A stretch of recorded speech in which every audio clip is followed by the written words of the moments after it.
What would you think if I told you that Imu is Adam? You probably wouldn't quite know what I mean, but the truth is that Oda has left many clues connecting Imu and the Void Century with the biblical stories of Adam and Eve. So by investigating a little and connecting the concepts, we can theorize about this character and what might have happened to him during the Void Century. There's no doubt that the author of One Piece draws inspiration from many elements of different real-world religions and mythologies. Among all these, the ones mentioned in the Bible stand out the most. The devil fruits are a clear reference to the apple that Adam and Eve ate from the tree of the knowledge of good and evil, located in the Garden of Eden. This tree is represented in One Piece through 3 trees. On one hand, the tree of knowledge in Ohara, where the world's greatest library was located. And on the other hand, the Adam tree and the Eve tree. We finally got to see the Adam tree in Egghead, although we still don't know what lies in its crown. However, with the Eve tree, it's quite the opposite. We've only seen its roots but not the tree itself. The Eve tree supposedly passes through the red line,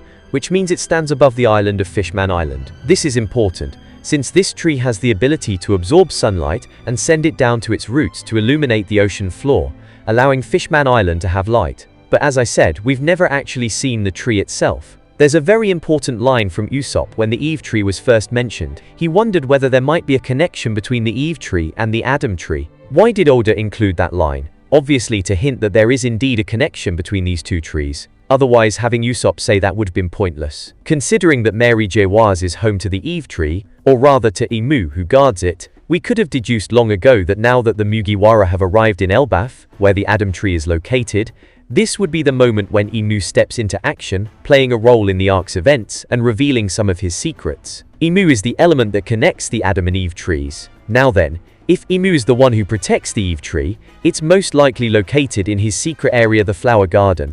And once again we see another biblical parallel, the Garden of Eden, where the tree of the knowledge of good and evil was found. This garden is the equivalent of the Flower Garden, where the Eve tree stands. If Oda continues following these parallels, it would make sense for the characters of Adam and Eve to also have equivalents in One Piece. However, in this case, Oda doesn't limit himself to the traditional version of the Bible we all know. He also draws from ancient or non-canonized sources that mention additional elements. Specifically, One Piece also references Lily.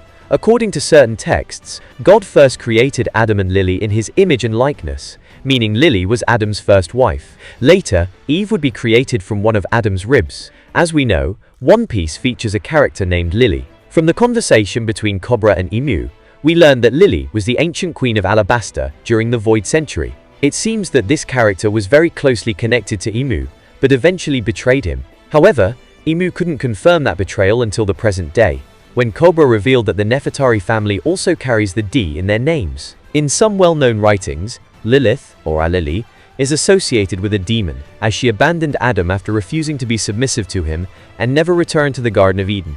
Following that logic, it becomes clear that Imu plays the role of Adam, while Lily abandoned him during the Void Century and is now considered one of the D, meaning the natural enemies of the gods, as defined by the celestial dragons. However, it's very important to understand the irony here. For us, Imu's the devil, but that's not really the case. Everything we see is shown from Imu's and the world government's perspective. They are the victors, the ones who rewrote history. They see themselves as the righteous ones, the gods. Imu views himself as God, and therefore his enemies are demons. For that reason, he represents the biblical equivalent of Adam, and Lily is the biblical equivalent of Lilith. The name has had several variations over time. In other words, since Lily is the traitor, she is seen as the demon. It's quite clear that Oda is basing this on biblical symbolism, which likely means that Imu and Lily were either married or about to be married during the Void Century. Imu was in love with Lily. However, it seems that Lily did not share those feelings and ultimately betrayed him.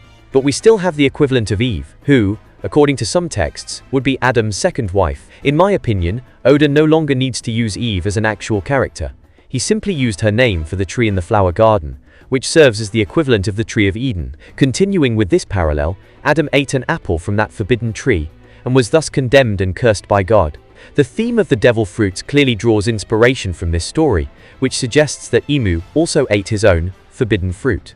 In this case, it would literally be the devil fruit, specifically the Akuma no Mi, since Imu seems to be a being similar to a god or deity.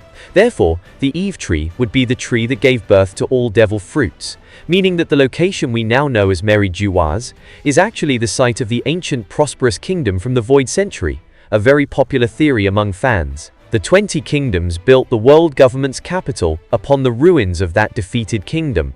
The Eve tree, which concentrates sunlight, might possess a special power that the scientists of that ancient kingdom harnessed to materialize human wills and desires into fruits, thus giving birth to the devil fruits. Adam ate the fruit of the forbidden tree and lived for 930 years, a rather curious number, since the Void Century began 900 years ago, suggesting that Imu has also been alive for around 900 years. Everything therefore points to Imu being Adam, a character who has finally stepped into the story during the arc, where the Adam tree appears, the same arc that features a mural depicting a war against the gods. Everything is connected.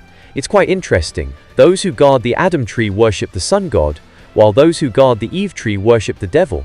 If Imu is the equivalent of Adam, then he must want something from the Adam tree of treasure. Perhaps Imu's interest in that land is not only due to its military power. There may be something even more important that he seeks. The crown of the Adam tree is referred to by the giants as the celestial world, which might hide the very treasure that Imu desires. The reason he has finally grown tired of waiting and has now appeared in Elbaf, possessing Gunko. And that brings the theory to an end. Give it a like if you enjoyed it. We'll meet again with another amazing video. Until then, stay awesome and don't get lost like Zorro.